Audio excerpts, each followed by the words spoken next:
A man not afraid to die, gave his life for a dream. Born hustler, so the game conceived. A caged beast, but now I'm free. How can you blame me? I was born for this, the game chose me. Ready. My whole clique since '06 was on the bottom, now we running this. Grind hard when the load gets heavy. The money was slow, but now it's steady. You boys is not ready.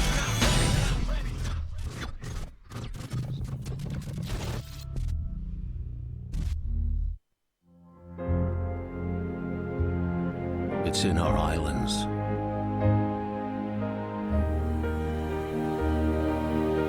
And our waters.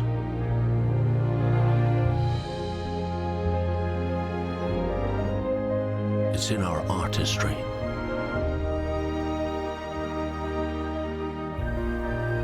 And across our land.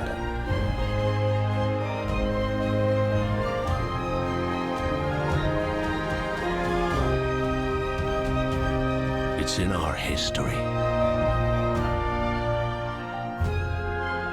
And our cities. It's in all our stones that stand. It's time to come and find it. It's time to come and feel it. Scotland, a spirit of its own. The time has come. The dawn of a new era. 2 cities set the stage. And 7 sports unite together. The bar is raised, and the best shall rise. Heroes will be born, and battles shall be won. Where talent beats talk, and glory is for the taking. Records will be broken. Adam Peaty, a class of his own. The impossible It's a world record. made possible. Get in there! They may forget what was said, but not how it felt. The moment is coming. Live the moment.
Well, hello, good evening and welcome to the final day, the final evening of the British Swimming Championships 2016. We're coming live, of course, from Tollcross International Swimming Centre. Can't believe it's the final day, and I can't believe that I am joined by the 3 times British champion this week, Jazz Carlin. Welcome to the studio, thank you Jazz. for having me. Great to have you here. Now, I'm going to pick your brains all evening tonight because you've had an amazing week so far. How would you summarise it? It's been an absolutely incredible week. It's been a mixture of highs, lows, and everything. You have so many emotions, but I can actually finally enjoy the swimming tonight and actually sort of relax and watch the racing and just enjoy the amazing Olympic trials we have here. And third time lucky, you managed to get that nomination time. How amazing was that touching? It was an emotional moment for a lot of people last night to watch. Yeah, definitely. I think I left it a bit last minute to my last event, but yeah, it was just amazing to get that sort of nomination time, and it's been a great week of racing. It's just happy to be here at an amazing event here in Glasgow. Yeah, well, I hate to mention it because, you know, people that aren't Manchester United fans, you are a huge United fan, you're a Red, which I love. Had a good week as well for football. Yeah, I know. I was watching them before my final yesterday. I'm not sure whether that's relaxed dogs or stressing me out. But yeah, it was good to watch them. And Committed fan, I like it. Yeah, I'm always watching them, and it's great to obviously have them to follow all year round, really. Yeah, well, a huge congratulations to you. I know that Manchester United send their best wishes officially on Friday, because I was telling them obviously that you're competing, so well done to you from Manchester United. Now, we mentioned about nomination times. If you're a little bit unsure still as to how that's going to work, here's Chris Spice to explain a little bit more detail for you. I'm here with Chris Spice, National Performance Director. Chris, it's been a bit of a busy year, to say the least. Let's start off with 2015. Yeah, look, we had a great meet in Kazan. I think we went in without many expectations. We clearly just wanted the athletes to get in, race well and perform well. And yeah, we came out with a bunch of medals, and we're really pleased. Do you think that was kind of a turning point for British swimming, because the performances were very good over there, weren't they? Look, I think if you look back to 2014, we actually performed well as well through the Commonwealths and the Europeans, and we moved it on again in Kazan. And of course, the big challenge now for us is to put that to bed and move forward this year again. So moving forward this year, what are we going to expect between now and the summer? Well, I think, obviously we've got the Europeans in London, which will be a significant event for us. It's clearly very important. The Olympic team will be swimming, but we'll also take a younger team with our target towards Tokyo, which is some of the finals that are swimming here at this meet. So it'll be a mixed bag from our point of view, because we'll train through, but I expect the athletes to race well and they'll compete well, and it'll be a great event. So yeah, we're looking forward to it. And are you also looking forward to the young up-and-coming talent that's coming through, looking forward to 2020 as well? Oh, absolutely. I mean, you saw a couple of them this morning. I mean, Georgia Coates looked great, and she had a great year last year, and we've got the likes of Duncan Scott and Luke Greenbank coming through. I mean, that Tokyo group is starting to take shape now, and we're starting to see those that might put their hand up over the next 4 years. So, no, we're in good shape, and they're very excited about competing in London in front of a home crowd. Yeah. And what are your expectations for the British Swimming Championships? Look, what I'm looking forward for here is just some real quality. For us, it's business as usual. We don't want to get too excited about here, because the excitement's going to come in August. But clearly we want athletes to swim well and prepare well and to race well, and hopefully we'll get one or two young ones surprise us, which would be great for us. Yeah. Well, there certainly has been a few surprises there with the nomination times. What's it been like for you, or what was it like to know that you've got the time? Because there's been a few swimmers that there's kind of been expectations and they haven't got the time this week, unfortunately. Yeah, definitely. I think these times are world-class times. These times will get you top 5 in the world. They're tough times, aren't at they? a major event. So when you're going into a race and you know you've got to win the race, you've got to post these fast times, it is pretty tough. So who have we got so far then, Jazz, this week?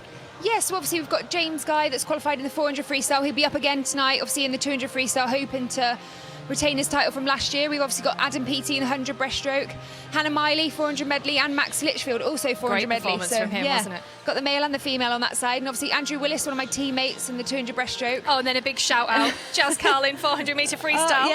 And then we've got Siobhan O'Connor in the 200 individual medley, and yeah, she's got 2 events tonight, so it's a tough programme. Obviously she's a teammate. We're hoping to see her swim well tonight, and obviously Ben Proud last night in the 50 freestyle. So big names into the mix there. Now, what's it like for you, the preparation to the event, and being in and around poolside? What's the atmosphere like?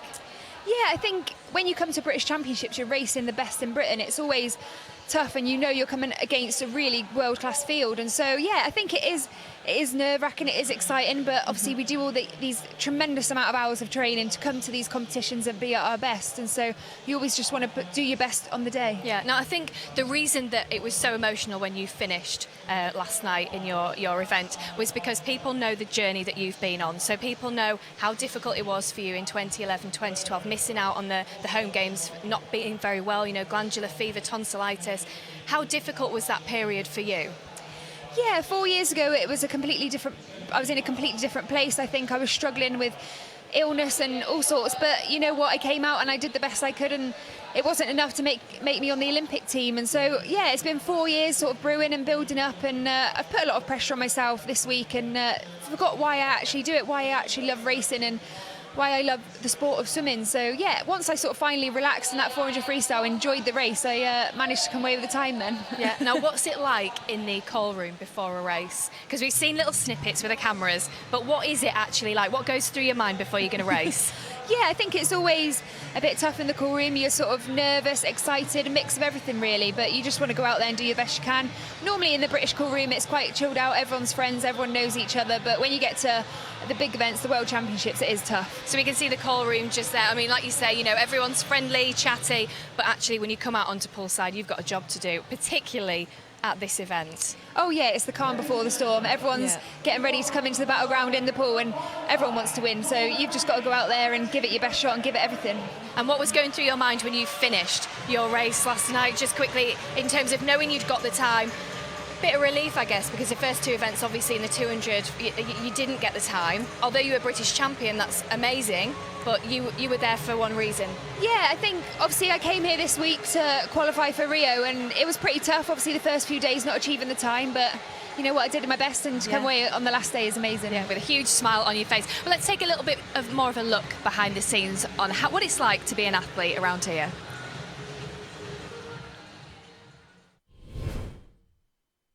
Now, you're probably wondering what goes on in those final few minutes before they walk out onto poolside. Well, to take us through it, I've got experienced three-time Olympian Ross Davenport. Now, you're suited up, you're ready to go into the call room. What happens now? So, yeah, you've got your suit on, you've done your final preparation, you head over to the call room. You have to be in the call room around about 15 minutes before your race. We're going to take a walk and show you the call room. Well, let's go have a look. OK, so Ross, we've arrived into the call room. What happens next? So there'll be two lovely ladies that will tick your name off against the sheet, and you'll go round and you'll pick your lane that will already be allocated to you. And we're going to pick lane number 2. OK. So sit down, and this is where the nerves will start to be really getting it inside your body. Excitement will be going, because just round that corner you'll be going out into the venue to hopefully get the consideration time for Rio 2016. OK, so they've called our name, 200 freestyle? Yeah. That's the race? Let's OK, go. let's head out onto poolside. This is it then, the final stages. We're out the call room, we're heading out into the crowd. Your name's been announced. How are you feeling? Really, really nervous. You wave to your parents in the crowd, and this is your moment to now shine and hopefully get that consideration time for Rio 2016. Best of luck, Ross. Off you go. Thank you very much. So we are just moments away from starting the final session of the British Swimming Championships 2016. This evening kicking off tonight, Jazz. Women's 100-metre breaststroke final. What are your expectations? Oh, it's going to be a tough call. Obviously, Siobhan had a great heats this morning. We've got winner of the 200 breaststroke, Chloe Tutton. We've got Molly Renshaw, also a really strong breaststroke, so it's a really strong field there tonight. Certainly is. Big names in the mix there. Then the men's 200-metre backstroke. Yeah, it's a really tough event. I think they're all really close. I actually train with Joe Hume, so obviously I'm willing him to do well, but yes, it's going to be a close one. Then the women's 100-metre butterfly. Can Siobhan maybe potentially do the double? Yep, so we've got Siobhan and Gemma, both my teammates. We've also got Rachel Kelly, who's got a really tough fight tonight. And then the men's 200 freestyle to finish off tonight. That is going to be the best one, I think. Well, it's really going to be a great race to watch, that one. It certainly is. Now remember, Jazz is with me all night in the studio, so if you've got any messages, even any questions, tweet us, hashtag BSC16, of course, and we may be able to get Jazz to answer some of your questions a little bit later on. But let's not hesitate any further. Let's move on to the action. I'm going to hand you over to our commentators, Bob Ballard and Ross Davenport. Thank you, Hannah. Thank you, Jazz. 15 sessions behind us. Just one more to come at the British Swimming Championships for 2016. And we still have some rip-roaring racing to come in the next hour and a half or thereabouts. We will start with the junior version of the 100 metres breaststroke for women as your lineup. And fastest qualifier from this morning going into this junior final is Katie Robertson of South Ayrshire, and I think she's probably related to Erin Robertson of South Ayrshire in lane 6. Can't confirm that for you, but I'm sure that's the case. 109.69 is the time that they are aiming for to reach the European Junior Championships later on this year. A very even break. Let's see whether Katie Robertson can back up the swim she did this morning. Looks like a great start over the first 25 metres from Freya Anderson from Ellesmere College. She's been in great, fine form this week, and she is going to the wall slightly ahead of the rest of the field. Have to look at the scoreboard to see if she does, and she does touch first, 33.39. Second place, Keris Coley from the city of Newport, 33.5. So nothing separating the first couple of swimmers in the opening final of the final session. Likelihoods that may change over the next 25. We will have to see, because rarely at 50 has the winner come from there. Maybe the case here too. Tatiana Bolonogov in lane number 3 is coming right through, and going with her is Katie Robertson and Freya Anderson, but this might be a win for Guildford. It will be a win for Guildford in 1:10:39, so just outside the time required to automatically be selected for the European Junior Championships later this year. Second place to Freya Anderson, 1:10:71, and Katie Robertson in third, 1:10:97. So well done, Tatiana. 1:10:39 is her winning time. New PB. PB for the top 3 swimmers in that final, so it's great to see them stepping up tonight, setting the session off with a bang. As you can see, the final 6-7 meters coming up on the screen. It really was a fast finish from Tatiana Balog from Guildford City. She is touching the wall, 1:10:39. She look back now, take the goggles off and go, is that a PB? Oh, it is. Well done. 1:10:39, so she is progressing as we look towards the potential for 2020. A lot of talk, of course, this week about Rio 2016. There's the call room again as they're preparing. The men of the 200 backstroke already in there, getting their positions ready for the junior Target Tokyo and 200 backstroke final. That'll be up next. But we're talking a lot about Rio 2016 this week, quite rightly so, with places up for grabs for the Olympic team. But we're also looking 4 years hence, looking at 2020 for the Tokyo 100 meters breaststroke final. And here come some of those that we have targeted and are being targeted for the trials in 4 years' time, when all attention will be on Japan. I think it's great that these swimmers are getting the exposure to race in a final session, because over the next 4 years they're expected to push the senior swimmers, if not become the senior swimmers themselves. And it's a great learning curve to see how their idols, the people they look up to, the role models, go about their business. And maybe one of their idols is not a Brit, but one who's training down in Plymouth, Ruta Meliotite, the Olympic champion from 2012. Perhaps they're inspired by her. Hopefully they are for 2020. So here we go. Centre lanes are the ones we'll be looking at mainly, we think. Lanes 3, Georgia Coates, City of Leeds, and teammate Layla Black in 4, and Cara Hanlon from Edinburgh University, all separated by very little after the heats this morning. How's the final going to unravel right now? Lane 7, Imogen Clark from Davencio XL going off a storming 35 metres. Also going with her in lane number 5, Cara Hanlon from Edinburgh University. But it still looks like it is going to be Imogen Clark that touches the wall first at the halfway stage, and she does, 31.74. So she's around about 0.7 ahead of the rest of the field. So you have to now keep the stroke rate long, not to rush it. As soon as you start rushing it, you start slipping the water. Got to keep that stroke rate long, keep the rest of the field at bay, and she's flying down the third 25 metres into the last 25 metres, approaching the final 15. 3 of these swimmers have gone 69 before, so she'll be looking to go a little bit better, but we're looking at Layla Black coming through in lane number 4. She might just take this. It's Imogen Clark against Layla Black on the touch. It's just Layla Black in 1:09.95, the winning time. Second for Imogen Clark, who did all the hard work in that race, but didn't quite win it ultimately, 1:10.21. And third place to another lead swimmer, Georgia Coates, in 1:10.45. Absolute storming last 50 from Layla Black. And a stroke slightly different to Imogen Clark. A lot shorter, a lot higher stroke rate, as you can see. She's stroking around about 1.5 times faster than the other swimmers. And she carried that momentum down the last 5 metres. And you can see a little bit of a glide at the finish, but she touches the wall first in 1:09.95 to win the Target Tokyo 100 metres breaststroke. as you've come through the development stages in your swimming career, how important is it for the junior finals and the Target Tokyo finals to be held here? Yeah, definitely. I think having that experience and coming to a British Championships where you're racing in finals and you're really wanting to push on and do best times, and it really is having that experience to push on forward.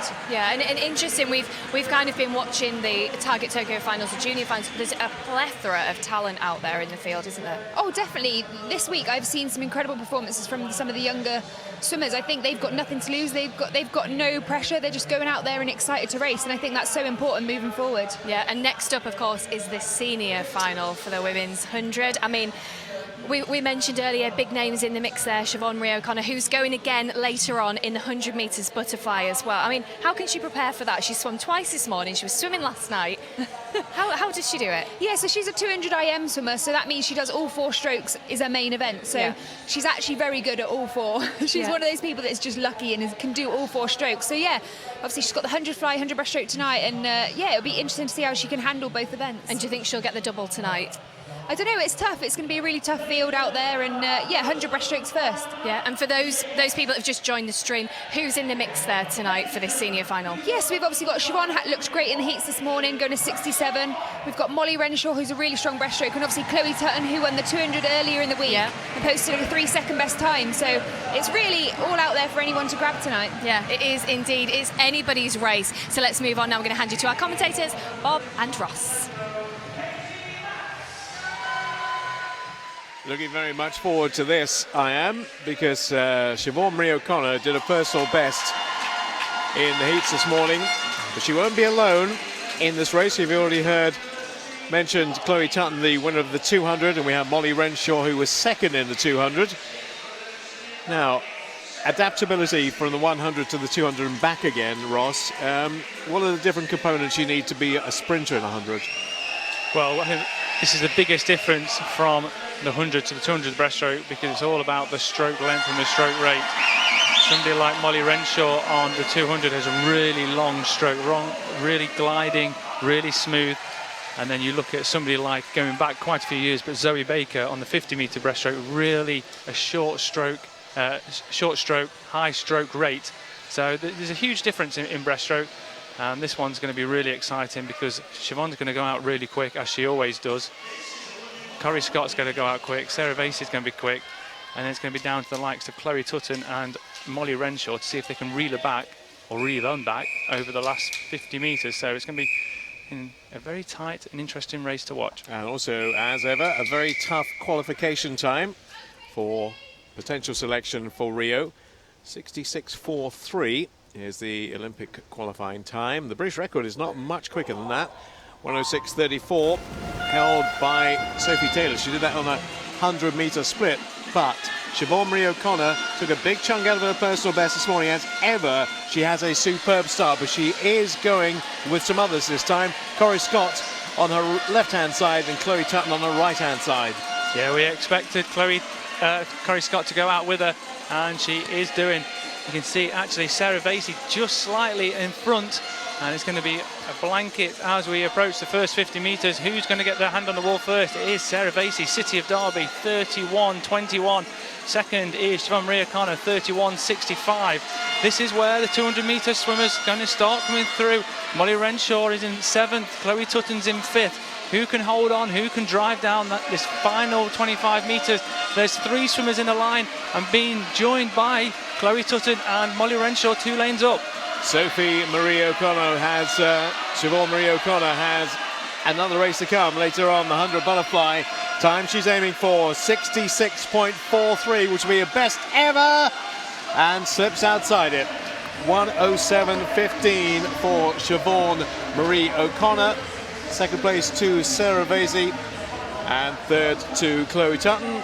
She did a 107.19 this morning, did Siobhan Marie O'Connor, a 107.15 tonight, so she has beaten her personal best twice on the day, but it isn't quite enough to get them into consideration time, not the main consideration time anyway, for the Rio Olympics. Let's see how she finished. Yeah, it's what we expected. We expected Siobhan to go out quick. We expected Sarah Vasey and Corrie Scott, and the fast finishing you can see in lane number 3 from Chloe Tutton, who got the bronze. only 11 100ths of a second behind second place from Sarah Vasey. But Siobhan Maria O'Connor wins the first event she's in tonight, the 100 metres breaststroke, and she'll be back up again in the 100 metres butterfly. So which of those two do you reckon is her better event? Butterfly? Well, she qualified for the 2012 Olympic Games on the 100 metres breaststroke, which is also a very good fly swimmer, so I don't know. What do you reckon? Well, we'll just go a little later. I think the 100 fly is something she can attain in terms of the time, and she's just missed out on the breaststroke time. So, yeah, I think the butterfly, maybe she's keeping a bit in reserve. We'll find out now as she speaks with Kate Gray. Siobhan, 3 days, 3 British titles. It feels like 2016 is your year. Yeah, I'm really happy with how the meet's gone. I'm happy with that 100 breaststroke, and it was a really strong field. So yeah, happy to win. See, you sound absolutely knackered, so I'm not going to hold you any longer because you've got the 100 fly still to come, haven't you? So go off and swim down, and we'll catch up with you later. Right, thank you.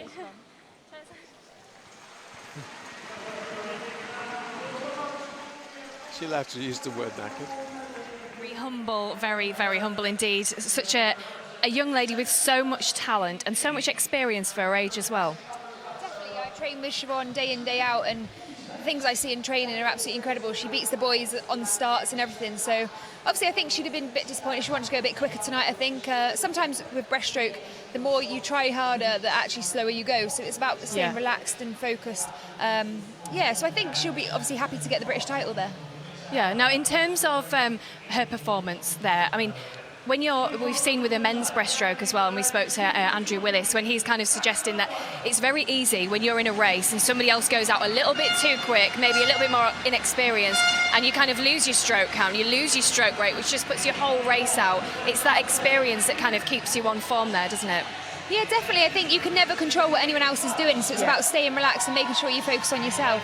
Yeah, it certainly is, and that's exactly what she did. What a fantastic week it's been for her. Now let's move on to the men's 200-metre backstroke finals. And before we do, should say that 107.61 for Chloe Tutton in that previous race is a new Welsh record. I'm sure Jazz would like to hear that because she's the holder of many Welsh records. Chloe Tutton has just improved on the 100 breaststroke for women. A new Welsh record for her. Well done. Right now, the men's junior 200 metres backstroke. Target time for the Europeans is 2:00.87. Now they all swam this. Oh, that's a big leap from lane 8. Who's going to go halfway into the pool there? Finley Deans. Very enthusiastic he was. Right, let's concentrate on the centre lane. The green cap there of Nova Centurion, which used to be the club of Rebecca Adlington. Number 4, William Gain. The rest are Finn Linton of Mount Kelly in 1, Miles Stirk of City of Leeds in 2, Thomas Thornley of Bicester. Bicester. 5, Alexander Seymour of Mount Kelly, Jamie Scholes, City of Peterborough in 6, Jordan Honour of Planet Swim in 7, and Finley Deans of Aberdeen, the man who did the big spring into the pool in lane number 8. They've completed 50. How's it looking? Well, it is Finley Deans from City Aberdeen turning first, 28.88. So that leap into the pool has given him a leap of faith down the first 50 metres, and he's hanging it on. A bit of an outside smoker, also going very well in lane number 4, William Gain of Nova Centurion. Really slow stroke rate, but look incredibly strong over this final 15 metres. Very metronomic stroke from the Nova swimmer. Is he going to be in lead at 50-100? He is. Just edging out marginally Finley Deans, who has the early march on the rest of the field, but William Gain is leading. Third place at the 100 split was Jordan Honour of Planet Swim, and Thomas Thornley of Bicester is in 4th. William Gain just increasing his stroke rate down this third 50, really driving towards the final turn, extending his lead. Finley Deans just slipping back now in lane number 8, but William Gain does turn first, 1:32.61.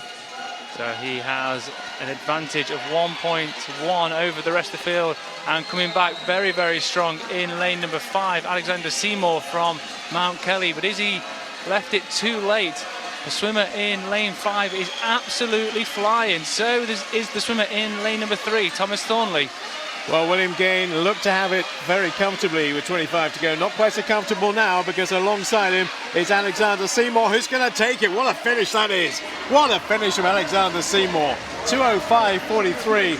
Came out of the blue, came out of the pack, came from a long way back to take that race, with William Gain probably not even aware he was sneaking up on him. Not even sneaking up, he was powering past him to get that win. Fantastic finish. And that time, 2:05.43 compared to 2:05.73 for William Gain, and 2:05.95 for Thomas Thornley. So 1, 2 and 3 separated by just over half a second. William Gain did well to hang on to the silver medal position. The rest of the field were flying back at him. But what a last 50 from Alexander Seymour. You see him, he wasn't even leading with 5 meters to go. And picks his finish and takes the win in the junior 200 meters backstroke in a personal best. What a great last 100. I didn't see more until he was past him. William Gain in second place, Thomas Thornley in third, 2:05.95. His time, 2:05.43 for the winner. On we go to the Target Tokyo final, 200 backstroke, and that's the call room. So there's a few already sneaking in, getting ready, prepared for the women's 100 fly, which comes next. Of course, we're rounding off with what I think will be the highlight of the evening.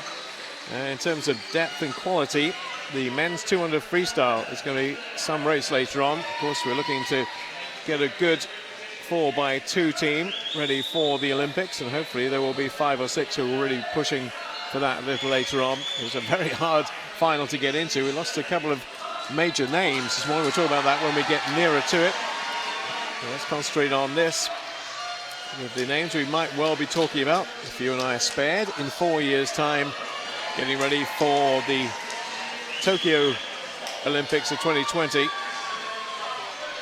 Lineup that includes swimmers from Taunton Deane, 2 from Plymouth, 1 from Wickham, 2 from University of Stirling, 1 from Loughborough, and 1 from the City of Leeds.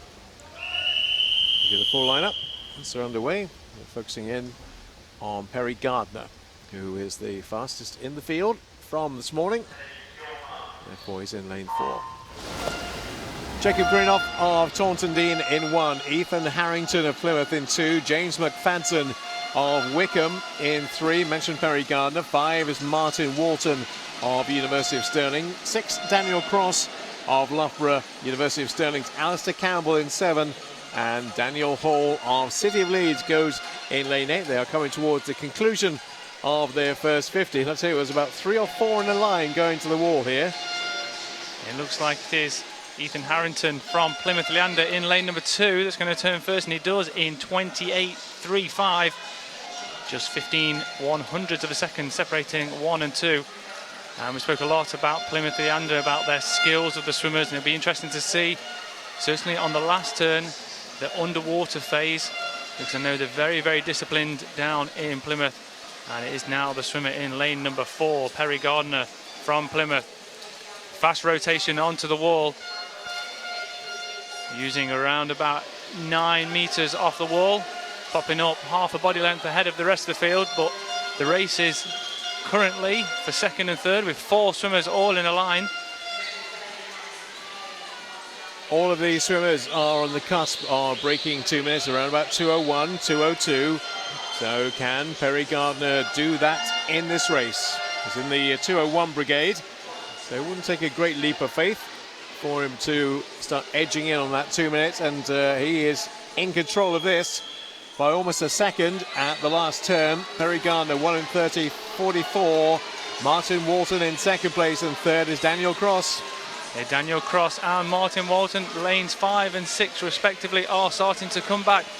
Daniel Cross really starting to make a move, but it looks like Perry Gardner in lane number 4 is well controlled, and he's got 5 meters to go. Here he comes. Can he break 2 minutes? Oh, so close. 2:01.22, so kind of in the same territory he's been for a little while now. but nobody else was able to keep with him at the closing stages of that race, so very comfortable for Perry Gardner. Second place to Daniel Cross, who was finishing very quickly, wasn't quite able to catch him up. And James McFadden of Wickham District in third. Fourth place going to Martin Walton of University of Stirling. So very nearly a carbon copy from the junior final, where we had the early leader being overtaken in the final 5, but not to be this case. He does manage to hold on for the win. But Martin Walton coming back incredibly tough. But there we see Perry Gardner hanging on to take the Target Tokyo 200 metres backstroke. Impressive swimming so far this evening indeed. Now next up we have the women's 100 metre breaststroke presentation, and then we have the men's senior 200 metre backstroke final. Now if they want to make that table 1 nomination time, they're going to have to break the British record set by James Goddard. Little bit of a challenge tonight. That is a tough time to hit. Obviously they're going to have to go out there and just do the best and hope. Obviously the time, Luke Greenbank was European Games champion last year. He was in great form, so it's just whether he can keep improving and keep that form on tonight. He's kind of dubbed as like up and coming amazing talent, isn't he? So there's going to be a bright future for him. Yeah, definitely. He's had an amazing year last year, and he's obviously just got to make sure that he swims his own race, focus on himself, and get out fast, and obviously hold on as best he can. Yeah, so that's coming up very, very shortly. Of course, we have the presentation coming up now for the women's 100 metre breaststroke. So Siobhan Marie O'Connor needs to kind of get herself ready for a next race, but obviously we'll need to be here to collect the British title as well. Yeah, definitely. I mean, she's obviously made the qualifying time for the 200 metres individual medley last night. She's got 2 events tonight, and she's got 1 down, 1 to go. So it's going to be interesting to see how she handles the 100 fly now. Yeah, and what's her training schedule like? Yeah, we do similar training. I do a lot more in the pool because I'm a distance swimmer. So you see her performing there earlier on. She's an incredibly strong athlete. I mean, she went to the first Olympics at 16 years old, and obviously this will be her second Olympics this time. So yeah, she's a real tough cookie. Yeah, and of course she was the youngest on the team at that time, London 2012 Olympic Games, which I'm sure has set her up and given her that focus. She knows what it's like to be an Olympic Games, so she knows how important it is for her to make sure that she reaches Rio 2016, which is why she's performed so well. She's got that experience. She's got that experience behind her to move her forward. She's had a great couple of years, obviously becoming Commonwealth champion, and she just wants to move that forward, really. Yeah, she does indeed. Well, I'll stop you there, Jazz. We're going to move on and see her collecting her gold medal. 100 butterfly is still to come for Siobhan Marie O'Connor later on. First of a double hit and her 3rd title of the week. Getting greedy. Second one may not be quite so easy for her. The 100 fly, she's got a couple of big adversaries to overcome. So we're talking about her best event, well, in terms of her being head and shoulders above the others. That's probably the 100 breaststroke, but she's going to have a great competition later on in the evening when she takes on the others in the 100 butterfly. But that's the first of maybe 2 wins for Siobhan tonight. She's got a hat and goggles on, she's ready, she's focused, moving on to the next event. Now, Jazz, you don't do the easiest of events yourself, do you? I'm not saying sprinting is easy, but the hours that you put in the pool are just ridiculous, really. Talk to me, a day in the life of Jazz Carlin. What's your training schedule like? Yes, we're up about 6:30 in the morning, not too early. I used to do 5 a.m, 4:30 mornings when I was younger. You've got lazy in your more mature ages, haven't you, Jazz? Need more beauty sleep, I think. I don't think you do. And normally we go into the gym, we do a machine called the Versa Climber in the mornings to get ourselves ready, and then into the pool then for another 2.5 hour session, depending on what my coach has given me. Yeah. Back, fueling, food, rest, back in for another session, 3 o'clock. For another 2.5 session, and then back in the gym in the evening. Yeah. It's really a full-on day. And what mileage are you doing every week then? Yeah, so I average around 70 to 80 kilometres a week. That's sort of what you get for being a distance swimmer. You get given that tough week of training, but obviously it's different. The sprinters do a lot more gym training, and I focus more on my pool training. Yeah, and in terms of your pool training, obviously it's paid off for you very, very nicely. As part of this competition, how have you kind of prepared yourself mentally for the race, or the races that you've been competing in? Yeah, definitely. I think I knew it was going to be tough this week. When you go to British Championships, and obviously everyone's trying to qualify for an Olympics, it's never going to be easy. It's always going to be tough. enough, but I couldn't have expected it to be so overwhelming. It's really been a really intense week, but just happy to come out the other side and enjoy it now. And are you going to have any rest after the competition? Yes, we'll have a few days off and enjoy myself, and yeah. Just a few days? Yeah, I know, I can't stay away too long. No, keep going, keep going. I know. But in terms of how much sort of rest days, how many rest days would you have normally during the week? I normally only get Sundays off. It's really Monday to Saturday is the full-on training week. Yeah, okay.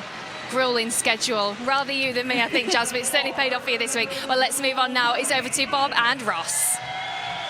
And thanks to Jamie McHale for your message. Thanks to everybody who's been in touch with us on Twitter, Facebook and all other social media outlets over the past week to say your thoughts on the coverage.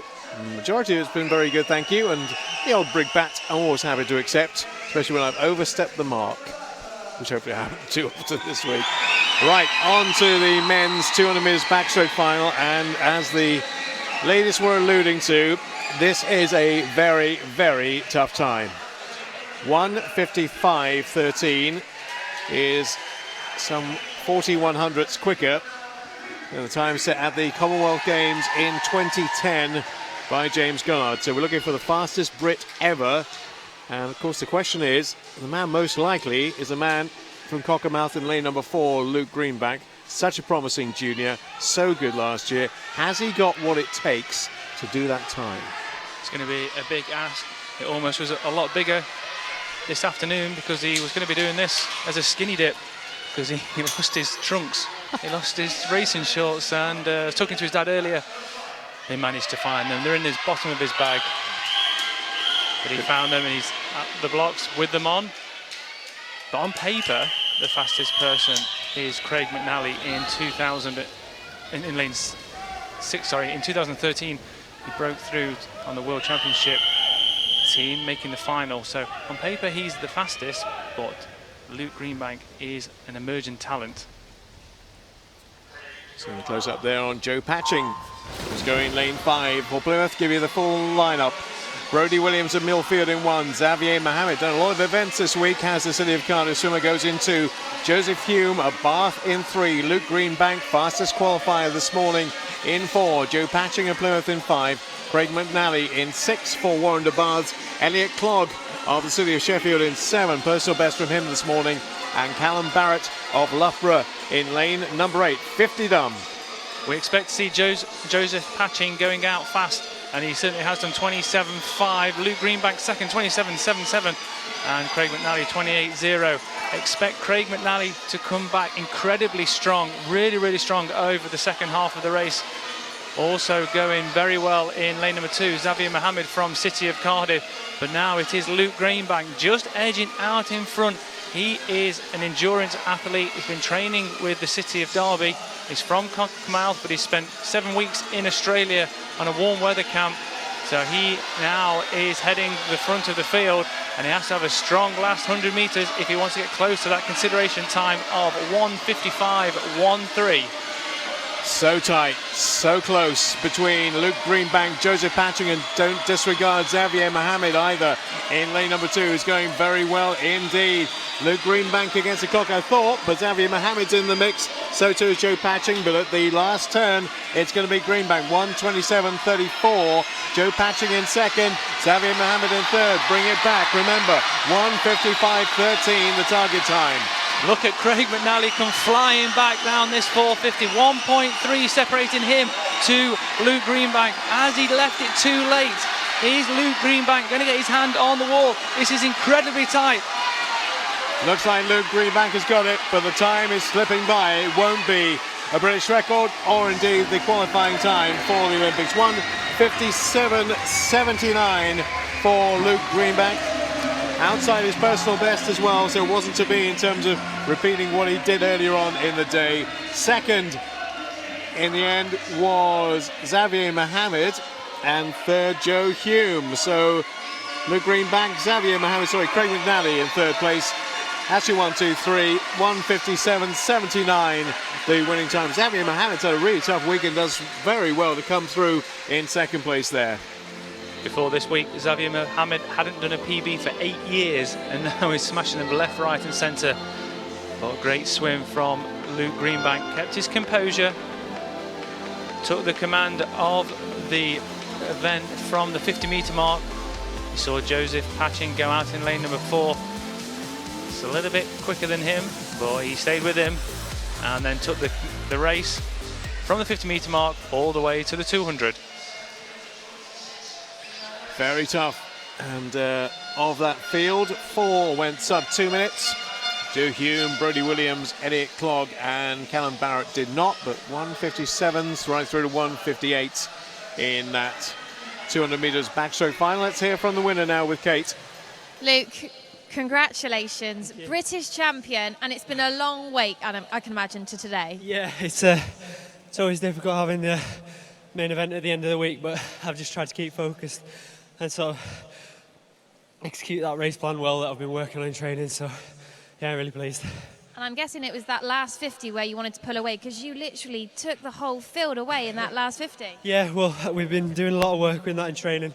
It is something that we sort of picked up on from last year, so yeah, I'm glad that it's sort of paying off. It definitely did. You definitely executed it. Congratulations, you're British champion for the 200 metres backstroke, Luke Greenbank. Yeah.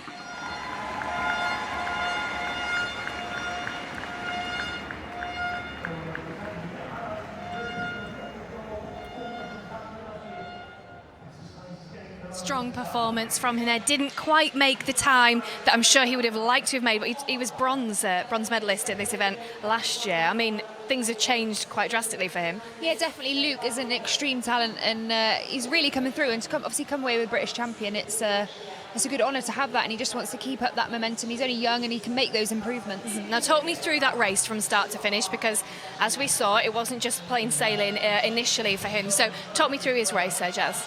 Yeah, he went out fairly strong, but obviously there was quite a few people with him at the start, and I think he had to put himself in the best position to try and come back to try and achieve the qualifying time. So he did have a really strong back end to the race, but yeah, look, he's coming in really strong and really pulling away from the rest of the field on that last 50. Yeah, and how important is that to go out hard, knowing that you're kind of having a bit of a blanket finish in maybe potentially the first 50, first 100, but you need to be spurred on, particularly at a British Championship like this with so much at stake. Yeah, I think sometimes it can be a risk, and you never know what can happen when you're racing. You want to go out hard, but you don't want to obviously end up not swimming fast on the second half of the race. So it's really about getting that balance, coming out strong, but obviously finish it even stronger. Yeah, finishing even stronger and getting, British title, gold medal around your neck. It's always nice indeed. Well, let's move on now to our next batch of finals. It's the women's 100 metres butterfly. We'll start with the junior version. 7 have got through to this stage. And we're just having a look at them on pool deck. I'll run through them for you. We'll get the 1-7 on screen. Laura Hodgson, Newcastle. Orla Dyer, City of Sheffield. Highland USA at Sreddington, the fastest qualifier. And maybe the most likely to get that 61.03 required for European junior qualification is Chiara Schlossen. Neem Robinson, a Pioneer, goes in lane number 5. Caitlin Hubbard of City of Birmingham in lane number 6. And Tara Howarth of Lincoln Vulcan in lane number 7. Just having a look at this earlier on, I think Chiara Schlossen, who had a very good swim this morning, is probably just capable of getting that 61.03. Yeah, she's having an absolutely fantastic week here in Glasgow. But having a fantastic first 50 is Orla Dyer from City of Sheffield in lane number 2. Outside Smoker, she's going to touch first at the 50-metre mark. 28.64. It is Cara Schlossen of City of Leeds. Just 1/10 behind. We see Cara come back incredibly strong on the 200 metres butterfly. She's been doing the medleys, and she's starting to move away from the field now. Orla Dyer still hanging in there, and it is going to be Cara Schlossen going into the final 15 metres with a nose in front. 61.03 is the number that she's looking for to come up on the board. She's going to win the race for definite. Can she get that 61.03? Oh, how close. How close. 61.13. She's a 10th of a second outside what she needed for automatic European junior qualification. Second place to Alex Reddington, and third going to Orla Dyer. Times for second and third, 102.47, 102.18, and 102.47 in third place. But that was so close. I thought she might get within range. She was within range, but not quite on it. A fantastic swim yet again from Cara. She was the youngest one in that field by some considerable amounts. The only 14-year-old in the field, so huge talent for the future. A multi-eventer, and you can see there coming to finish right on her stroke, and a great swim. Just missing the European Junior consideration time, but I expect her to see her in the junior ranks over the next couple of years on the international stage. Absolutely, what a great swim today. Great swim this morning, and she's been prolific all the way through the week, so there's a name to watch out for, a name that's hard to forget. Kiara Schlossen of City of Leeds. They're starting, like Newcastle are, like a lot of the other clubs, starting to produce some great teenagers who we definitely will be talking about in 4 years' time, and that takes us nicely on to the Target Tokyo final for the 100 butterfly. All of these, by virtue of how they're doing in 2016, will hopefully be contenders in 2020 if we can keep them all in the sport. Good range of clubs here too. Not always the biggest clubs. We talk about Loughborough a lot, talk about Bath a lot, but we've got Weston-super-Mare, we've got Harlow in this, and we've got City of Leicester as well. So some of the smaller clubs, relatively speaking, are involved in this Target Tokyo final. Evan King, Weston-super-Mare in 1, Georgina Pryor of Harlow in 2, Tane Bruce of Edinburgh in 3. There's your full lineup for Harriet Jones of Cardiff, Loughborough's Harriet West, Amelia Kleins of Leeds, Leicester's Candice Hall, and Emma Day of Loughborough. Well, fastest in the field from this morning was the City of Cardiff swimmer. And 60.72 is her personal best. She did a 61.24 this morning, and there are three swimmers actually, who have gone some 61, so expect Emma Day to be in the mix when they get to the end. She's surprisingly in lane 8, but don't imagine she'll finish in 8th place. They've seen her swim well this week. Moved to Loughborough University now, but going well in lane number 4. It is Harriet Jones. Tane Bruce also going well in lane number 3. But it is going to be Harriet Jones from the City of Cardiff having a fantastic meet. City of Cardiff, where Chloe Tutton, Yain Lloyd, Xavier Mohammed all train, and she is flying down this third 25 metres. It's very important to come off the wall at the halfway stage and really get your head down and get that momentum going, because it's the momentum that will take you to the wall and move you away from the rest of the field, and this is a commanding swim. Can she go sub 1 minute for the first time? 60.72 is her best. Come on! Oh, so close. Very, very close indeed. It's still a personal best, and that 60 cusp is right there. Not quite over it, just under it. 1:00.18 for Harriet Jones. Harriet West in second and Tane Bruce in third. Fantastic swim from Harriet Jones, looking really strong towards the last half of the race. Just needs to work on her finish. I have to look on the replay, but her finish wasn't quite right, and that's why she just missed out, going under 60 seconds for the very first time, but still a fantastic time, 60.18. So just see, just a little bit short at a finish. Just probably should have glided there. Took another stroke, finished short, and put another extra stroke in that probably wasn't necessarily, but she can work on that. Shaking her head there too, amazingly. Maybe that was just the effort that she's putting in. Or just getting the water out of her ears, probably. Probably that, yeah. But she didn't look around at the board either, interestingly enough, to see what she'd done. But it would have been a personal best. Is a personal best, but just not quite on the 60.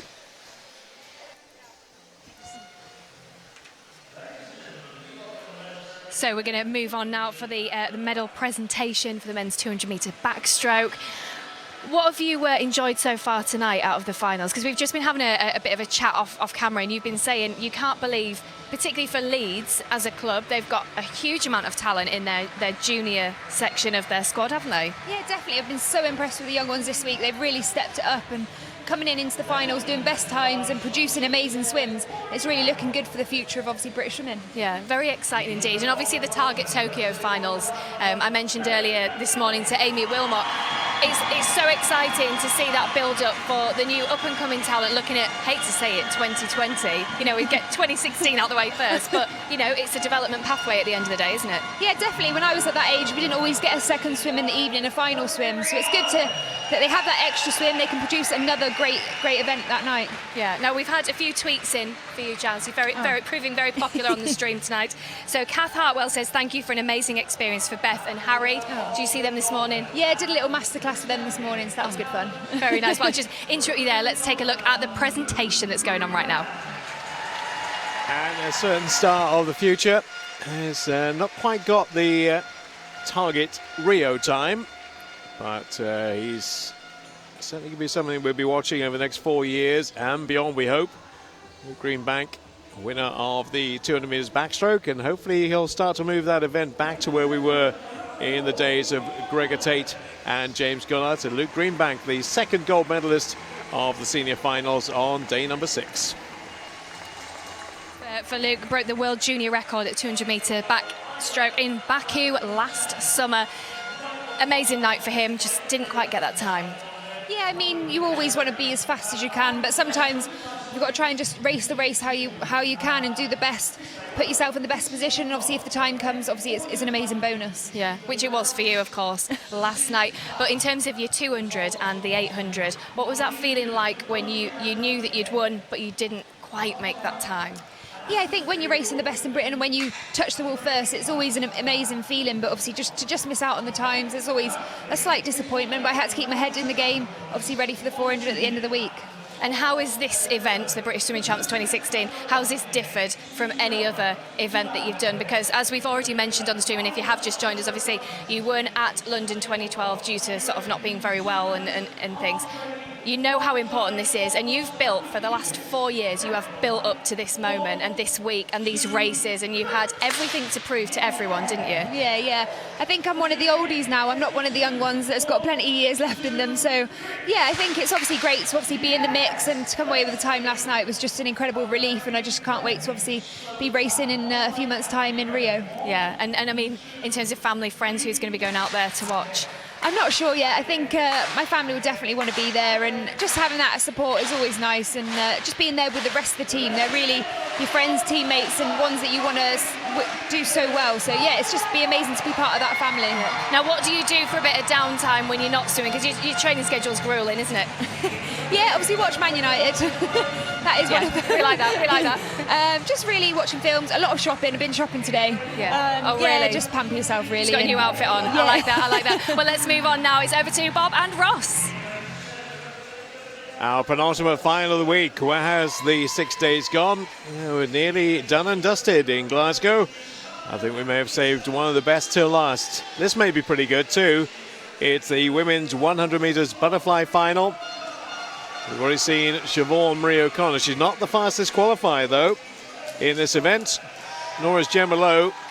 Rachel Kelly is from Loughborough University, and we'll see Newcastle represented here, Ellesmere College and Plymouth Leander as well. A couple from Bath, a couple from Loughborough, one from Swansea.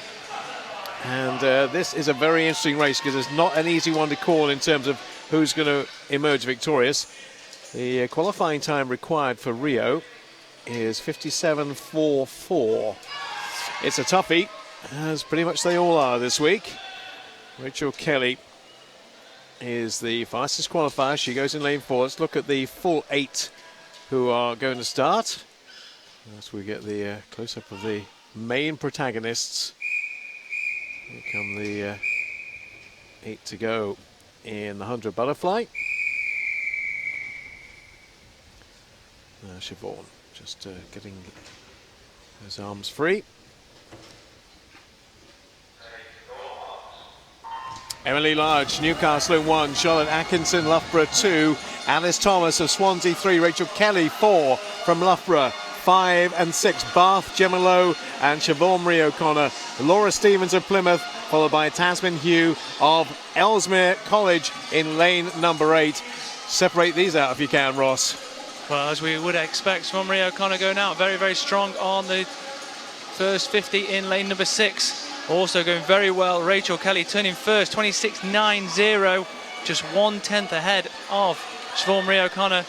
Is that breaststroke going to take it out, Siobhan? Is Rachel Kelly going to hang on?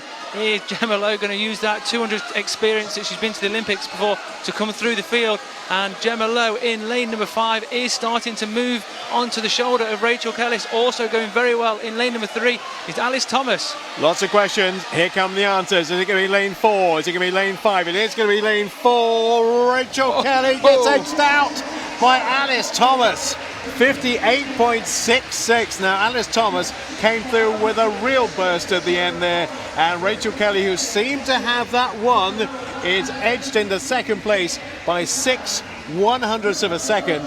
Third place going to Gemma Lowe, 58.89, proved to be too much of a turnaround for Siobhan Marie O'Connor in the end. 59.45 is her time in fourth place, but Alice Thomas, what a finish that was, and as far as she's concerned, that is a new personal best for the Swansea aquatic swimmer. Great swim from Alice Thomas, kept her composure. You can see how far she was behind. You know, I don't really like to say anything about size or anything like this, but Rachel Kelly isn't the tallest of swimmers. She's really, really gutsy, really strong.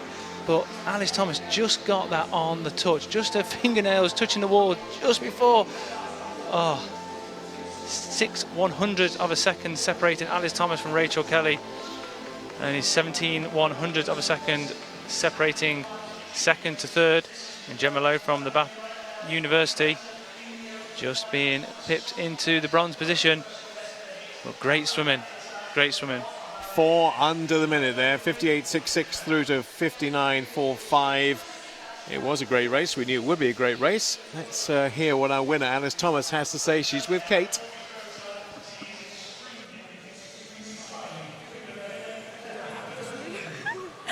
Alice, you're looking at me saying you don't know what to say. Can you quite believe you're British champion? Not really, no. Did you expect it when you were coming into that race? No, I just wanted to swim my own race and just enjoy racing. It's the last race of the meet. Just wanted to go out and enjoy it, really. And it was so close on the finish. I think you literally just pipped the other ones to it. Is that something you've been practicing, getting that finish just right? Not really.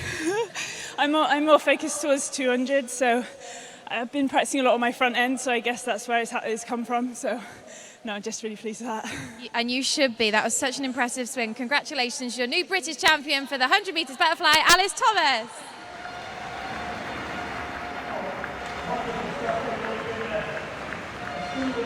Well, I'm not going to say that was a surprise because it wasn't. She had a fantastic swim there, but it was a fingernail finish, wasn't it? Yeah, I think the 100 fly was always going to be a tight one. There was 4 girls that were within inches, so it was always going to be a close one, and obviously for Alice, she'll be over the moon with that. Yeah, and at 58.66, fantastic performance from her. Now, in terms of her finish, in terms of her start, in terms of her turn, is that something that she's been working on? As she's kind of said, she's more of a 200. Yeah, I think for Alice, she's normally focused on the 200, which means on 100, she was always going to come back strong. So, yeah, she came back really strong there. I think with 15 to go, she was the one that was chasing and obviously got her fingers to the wall first. So, yeah, she's got a great start. She's got all the technique right there with her swim, and obviously to come away with a best time is really good. Yeah, it was a fantastic swim, and they just keep on coming, but they're nearly coming to an end, and we don't want it to finish tonight. I'm going to hand you over to Ross and Bob as we move on to the men's 200 metre freestyle. Yeah, I've heard you're sticking around for another night, is that right? You're arranging some swimming tomorrow and you're going to present it tomorrow night. We'll all gone home, but you'll still be here. She loves it so much. She does. On to the men's 200 metres freestyle final, the big one to come very shortly, the junior one to start us off. And really am looking forward to the senior final. We've had some cracking finals this week. We've had the 100 and 200 metres breaststroke have been brilliant. There's been plenty of others along the way, but maybe the 200 free will be the best of the lot when we get to that in a few minutes' time. Let's look at the junior version first. And it's been pointed out there are some juniors in the senior final as well looking for those European times. But this is strictly for the juniors, this one. Thomas Sinclair, Aquasulis, William Cole, City of Bristol, Craig McLean, University of Stirling, 4. Thomas Atkinson, City of Sheffield. He was quickest from this field this morning. Joe Litchfield, of which we've spoken very many words of wisdom and otherwise during the course of the week. He's had a really good start in lane number 5 from Doncaster Darts. Thomas Kingham of Millfield from the same club, James Gilly in 7, and Nathan Wells of West Norfolk in lane number 8. And the start The best start coming from lane number 4, Thomas Atkinson from City of Sheffield. But who's going to get the feet on the wall at the first 50? It is Thomas Atkinson, 26.27, 2/100 of a second separating him with Craig McLean. Seen a lot of these swimmers over the years representing Great Britain at the junior level already. They're looking to hopefully go again this year in 2016, and then moving forward over the next 4 to 8 years, getting onto the senior team. So a great second 50 from Craig McLean of University of Stirling. Will be training with Duncan Scott and Robbie Rennick, who we'll see in the senior final a little bit later on. This is where it really counts on that third 50. This is where you've got to make your move, or you've got to claw back some of the deficit. Going well is lane number 4 as well, Thomas Atkinson from City of Sheffield. These two swimmers seem to be breaking the back of the rest of the field. Coming into the final turn, it's still going to be Craig McLean from the University of Stirling, 1:22.85.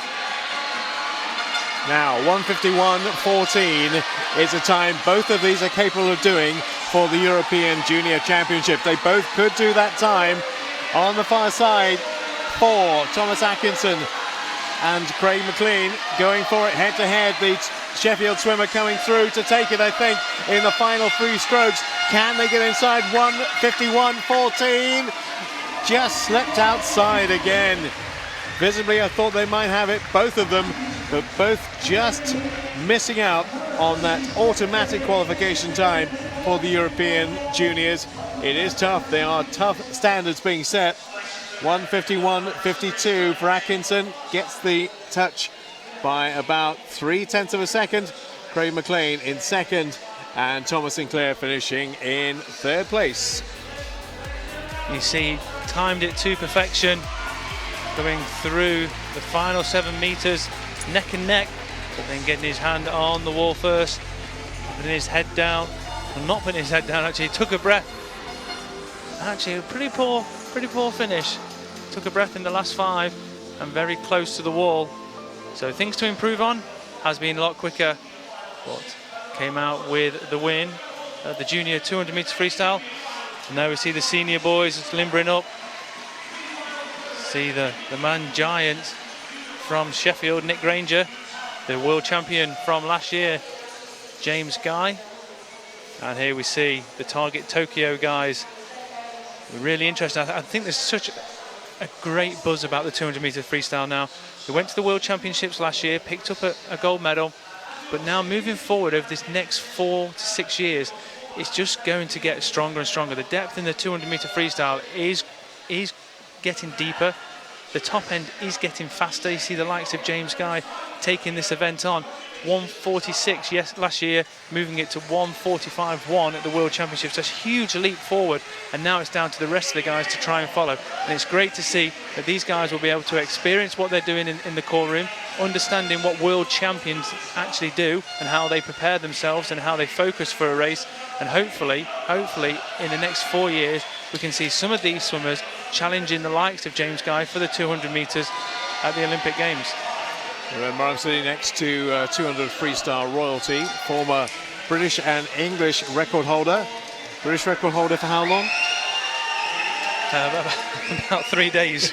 Robbie went and broke it. You did have it though for a little while. Yeah. Records are there to be broken unless they're your record. I think your English record was on the books for quite some time, wasn't it? Yeah, well, it was. I did hold the 200 short course for 10 years until some James Guy came and nicked it off me by a couple of 100s. So yeah. And we'll see him shortly, and we'll see Tim Shuttleworth in this, who you may recall from last night. Did a small matter of about a 20-second PB to win the 1500 metres freestyle. And here he is back doing the 200 metres freestyle. And not in the senior final, but in the Target Tokyo final. Perhaps he's already ready for the 200 freestyle senior final, or maybe not quite yet, but in 4 years' time he most certainly will be, I'm sure.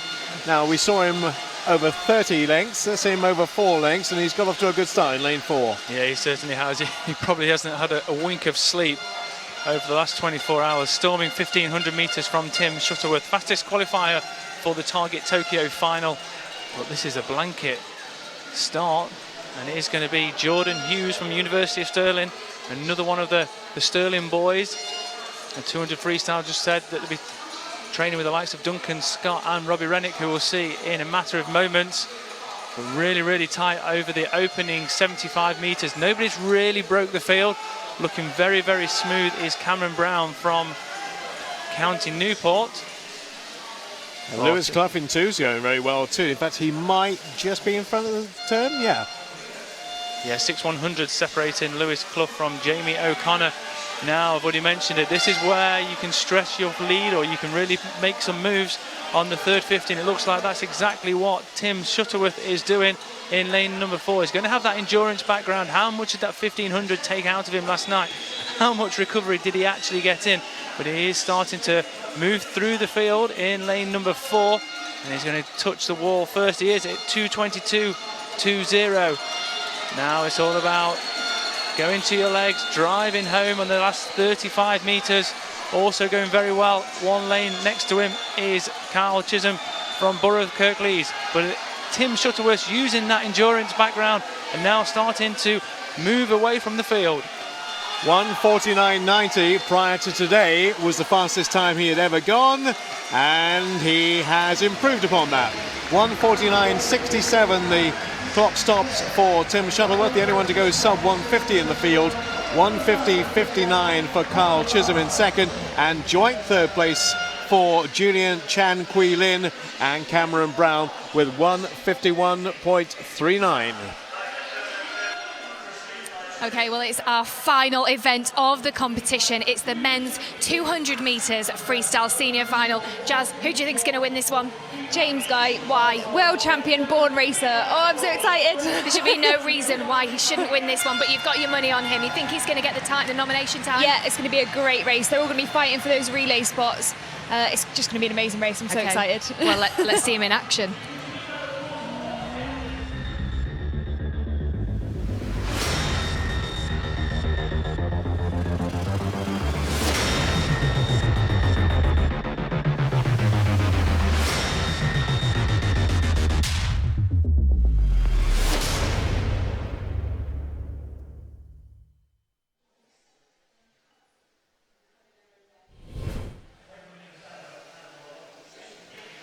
Mean, moody and magnificent. But enough about Ross Davenport. Let's look at the 8 who are going to go into the pool in just a moment or two in the 200 metres freestyle. It is stacked, absolutely stacked, this event. Just read off the names for you. Nick Granger in 1, Dan Wallace in 2. Not had the grace of weeks, but maybe this will be the denouement. He can go out on a high. In lane 2, Robbie Rennick in 3. In 4 will be Duncan Scott. James Guy in 5. Stephen Milne in 6. Cameron Curl. People are rating him to do quite well tonight, by the way. People with some inside info on the Millfield School and what they're doing in 7. And Ian Lloyd having a real resurgence in 8. You can see Ian there looking so focused. Nick Granger behind you, 6'7". You see Robbie just looking out onto the pool side as well. He's got the experience. Robbie's done it 2 times already. He's been in this situation, qualified for 2 Olympics, hoping to go to his 3rd Olympic Games. But, you know, James Guy, not the quickest into the final tonight, but certainly the quickest on paper. I fully agree with what Jazz says, that you can't not back the world champion on the 200 metres freestyle. But Duncan Scott is having a fantastic week. Bronze medal in the 200 medley last night. Silver medal, he won the 100 metres freestyle previously. He is swimming really, really well. If he can get onto the wave of James Guy, he's going to come back very, very quick. But it's interesting that from lanes 1 to 5, they're all part of the 4x200 relay team that won the World Championships last year. So there's 5 world champions in this race. Should mention who we haven't got, and Jack Scott has retired after his race this morning, so he has been a great servant to Scottish swimming and to British swimming over the last few years. Another person who's decided this week to give up, sadly.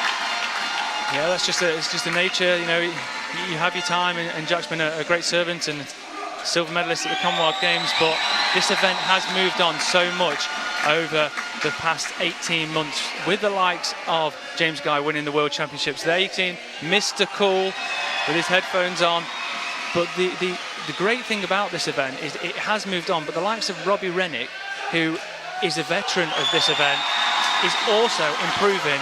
So the older he gets, the faster he gets. But Duncan Scott, that is a name for the next 4 years. Right, time on your screen will be there very soon. 1:45.91 is what they require. Of course, we are looking at a relay team here as well for Rio. So it won't all just be about the winner. It will be about the first 4, the first 5, the first 6 even in the men's 200 metres freestyle. British record held by James Guy. 1:45.14. Can he beat that? Can Duncan Scott beat that? Can Robbie Rennick beat that? Can Nick Granger beat that? Can Stephen Milne beat that? How good is Cameron Curl? We'll find out. Because here we go. Ready and willing and very able. 8 of them. All going to post. 200 metres freestyle for men. Could be the best final of the week. Right at the back end of the programme. James Guy, how is he going to swim it? He is the world champion, of course, and the British record holder. He'll feel a lot of pressure coming into this event, being world champion, but he's going to approach it like he approaches every single other event and absolutely go for it, and he is doing just that in lane number 5. Duncan Scott's going with him. Also going very well in lane number 1 is Nick Granger. Didn't have a great 400, Nick, but he wants to put it right. It is James Guy turning first, 24.50. Second place, Duncan Scott, 25.0. And third place, Stephen Milne. Expect Stephen Milne to have that endurance background from the 1500, but look at James Guy go. Duncan Scott's trying to go with him, and Nick Granger in lane number 1 also swimming very well. James Guy inside British record pace at 50.99 he needs to be still. Wow, 1/100th outside his British record. 51 dead. Second, Duncan Scott. Third, Robbie Rennick. Fourth, Nick Granger. That's how it looks at 100. Here comes Robbie, here comes Duncan. James Guy's gone out very, very quick, keeping that advantage over the rest of the field. Who can get on the plane to Rio for that relay? They are the world champions from 2015. It is going to be James Guy turning first, 1:18.09. Second place, Duncan Scott. Third place now, Robbie Rennick in lane number 3. Fourth place, Stephen Milne. Come on, you guys, let's drive this event forward. Inside British record pace at 150. It's all about James Guy against the clock. British record 1:45.14 qualifying time, 1:45.91. Can he do it? Can he do it? He has surely done it. He has done it as far as the Olympic qualifying time is concerned. Hasn't quite done the British record, but he won't mind about that. Nor will Ewan Dale down there on pool deck. And the water gets a pounding from James Guy, because that is another nomination time for the Rio Olympics 2016. There might be a little follow-up celebration here. There you go. Just missing the British record by 5/100ths of a second. There he is. There's the man. There's his dad in the crowd. He is a world champion for a reason, and he just showed his pure class. Stephen Milne getting the second place, 1:47.1. Robbie Rennick, the veteran of the 200 metres freestyle, getting third, 1:47.23. Duncan Scott fourth, and Cameron Curl. Cameron Curl spoke to Ewan Dale, and he said Cameron Curl will come fifth tonight, and he has come fifth. Ian Lloyd in sixth, Daniel Wallace in seventh, Nick Granger in eighth. That is a fantastic final. All inside 1:49. Guy, Milne and Robbie Rennick. And there's nobody else in the frame here. It's all about James Guy against the clock. And, well, he did it magnificently. Second fastest time he's ever done. Absolutely brilliant. Absolutely fantastic. Fastest time in the world as well this year. What a swim from this man. Gets his head down. The ultimate professional. And boom, there it goes. 1:47.19. British champion under the consideration time. You were in a class of your own in that race, beating the rest of the field by 2 seconds, and you looked like you enjoyed it. Oh yeah, so much better than the 400. Yeah, it was a great swim for me and a stacked field there tonight, so I'm pleased for everyone. And you were the first gold of this championships back on Tuesday, and you've just done it on the final race of this meet. You've had an incredible week. Yeah, it's been a solid week this week, and got some good times. Hopefully can improve on in Rio. And I think everyone's going to be watching you, definitely impressed. You're British champion for the third time this week, James Guy!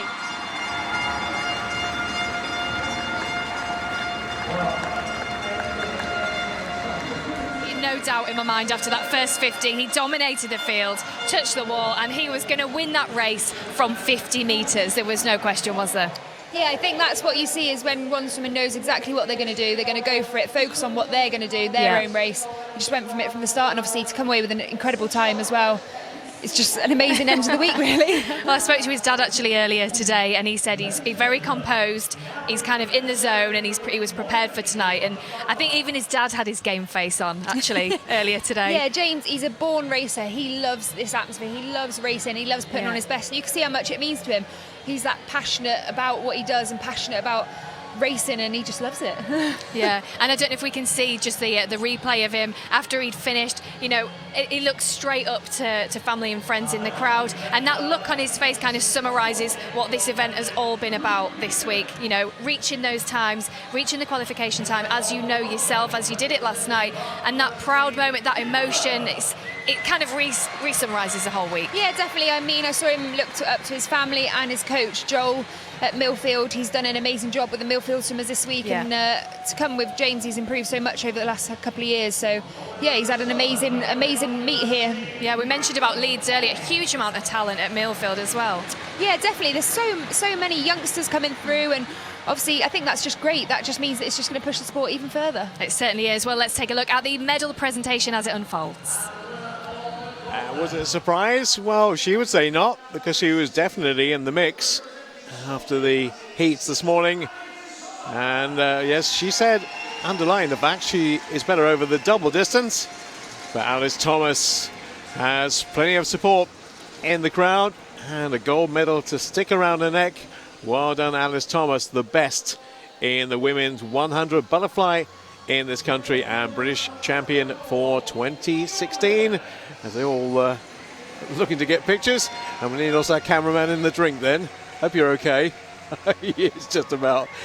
That's Alice Thomas is the victor and the champion of the 100 fly for 2016. Have we got any water wings?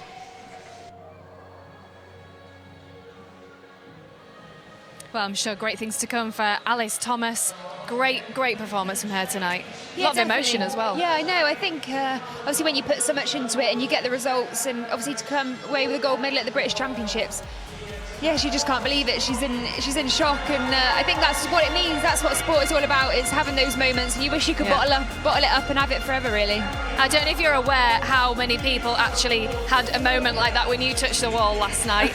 Just under that nomination time, you could see in your face how happy you were, and I kind of looked around at everybody, and you know, it was an emotional moment. You made it happen last night. I know. I think it hasn't really sunk in yet, and it just when you touch the wall and you see that you've obviously done a good swim, I think it's just that pure excitement and relief and just happiness, really. Well, we can see it now. Just to recap that, what were you thinking at that moment in time?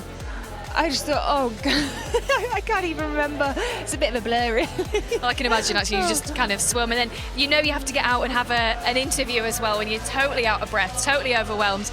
What did your family and friends say to you last night and your coach? I've had so many messages from everyone, and they've really given me so much support, and I think they've obviously travelled with me on the journey, and to come out the other side and see me obviously qualify for my first Olympics was an amazing feeling for them. Yeah. And you did a documentary on MUTV, one of the best channels, of course, in the world, Manchester United TV. Just giving it a little plug on there.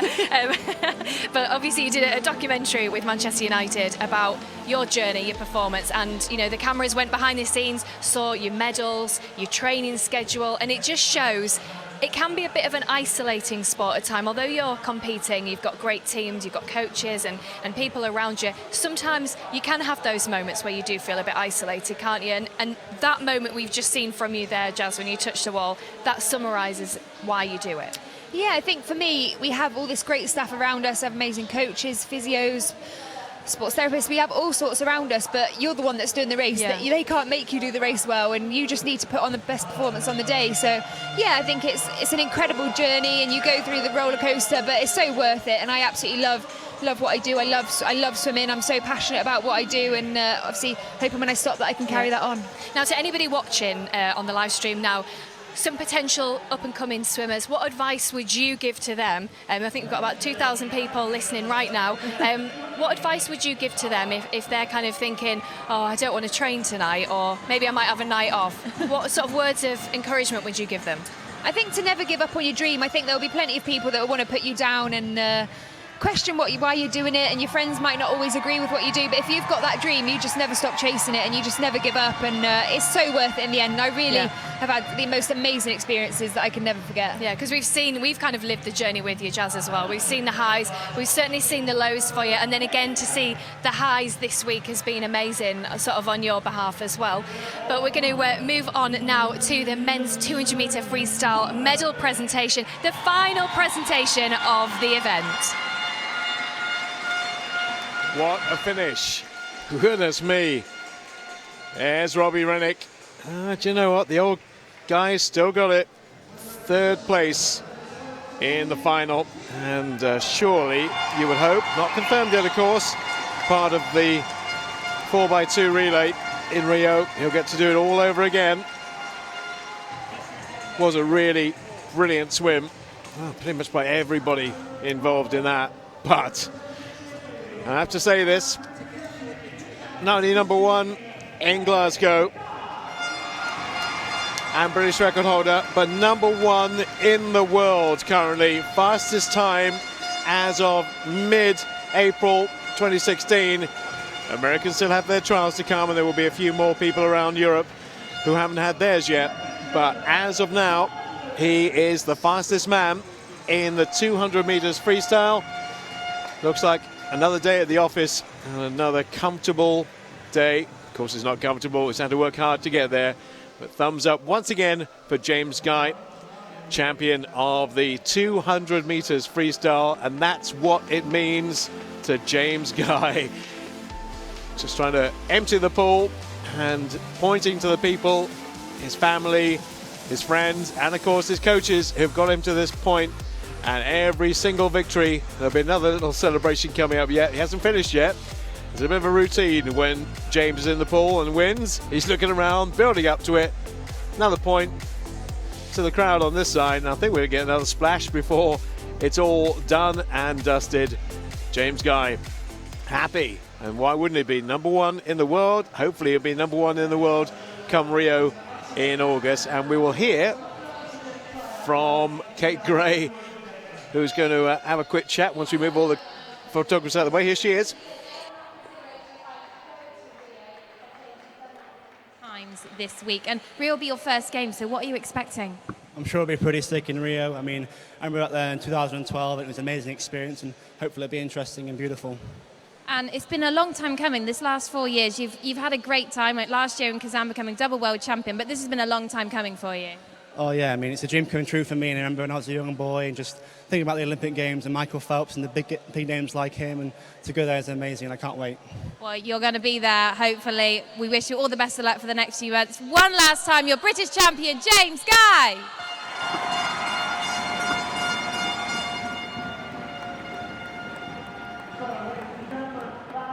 Well, a huge congratulations to him, and of course Alice Thomas, Luke Greenbank and Siobhan Marie O'Connor tonight, who've made it such an exciting evening. What an exciting week it's been. What's been, barring your own events, of course, what's been your highlight and standout performance of the week? I think for me it was the 1500 freestyle, seeing Tim Shuttleworth knock seconds off his best and put on that performance. It was absolutely incredible to watch. Yeah, and any others, any teammates that you're rooting for? That oh God, yeah, I've seen it all this week. I think Andrew Willis, obviously with that 200 breaststroke, that was absolutely amazing. And there's so many amazing performances, I can't even put it down to one. Apart from your own. Oh. Okay, we can talk about your own. You're allowed to, it's fine. You met that amazing nomination time. So if in terms of, well, making everything official, it's Thursday of this week. Yeah. Okay, so that's when we'll find out exactly who has been chosen to go to Rio, obviously in the summer 2016. And of course, we've got the European Championships coming up in a few weeks' time in London. Now, if you want any information about anything swimming related, you know where to go. The British Swimming website has it all. And of course, you've been tweeting in, follow British Swimming on Twitter. They're fantastic with updating on a daily basis to let you know what's going on in the world of aquatics. So from myself, it's been a fantastic week. Thank you so much, Jazz, for entertaining the masses this week. Thank you. And congratulations on fantastic swims as well. Now, to you at home for watching, thank you for tuning in every day and tweeting #BSC16. As I said, keep up to date with anything swimming related on the British Swimming website. Huge thanks to all of our volunteers as well and people behind the scenes and the announcers, commentators. Ross and Bob, you've done a fantastic job keeping things running and ticking along nicely. But from myself, I just want to wish everybody the best of luck, all of our swimmers, for Rio 2016. It's going to be a good one. Thanks for joining us this week. Bye-bye.